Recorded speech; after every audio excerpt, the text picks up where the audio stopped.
Refonte totale de la liste électorale. 7 211 285 électeurs inscrits selon la CENI. L'objectif de 13 millions d'électeurs inscrits dans la liste électorale dans le cadre de la refonte totale est loin d'être atteint.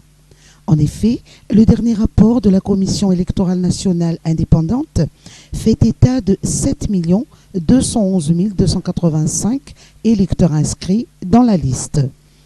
Néanmoins, les opérations se poursuivent, notamment dans les districts de la province de Thomasne, où le commissaire de la CENI, Michael Ravalter, indique en date d'hier un taux d'inscription dans la liste électorale de 50 à 60%. Il cite particulièrement le district de Marulambo, où le taux est passé de 5% en novembre à 41,72% à l'heure actuelle. Notons que la date de clôture des opérations de recensement des électeurs en vue de la refonte totale de la liste électorale a été repoussée d'un mois, soit jusqu'au 31 janvier 2023. La CENI invite tous les citoyens à ouvrir leurs portes aux agents recenseurs.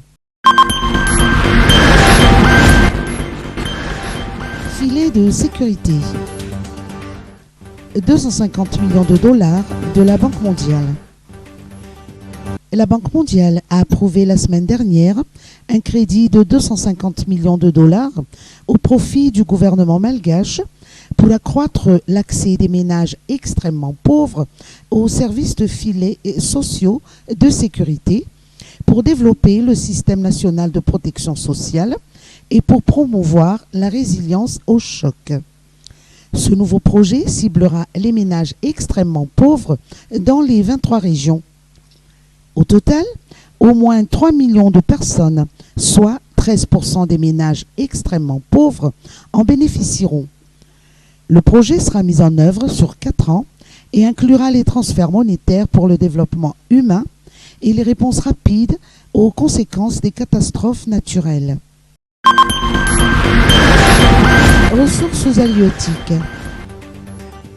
Pêche et vente de langoustes prohibées pendant 3 mois.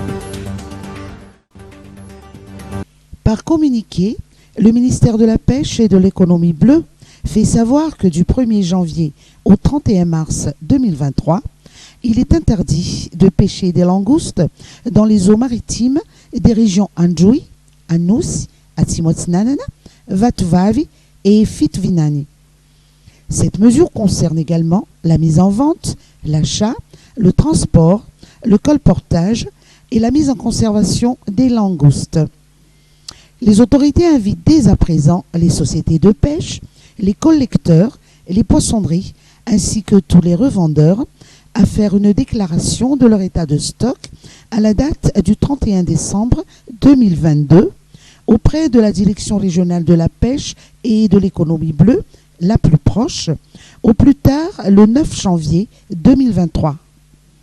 Par conséquent, durant cette période, il ne devrait donc pas y avoir de langoustes fraîches en provenance de ces régions considérées comme les principales productrices de langoustes du pays.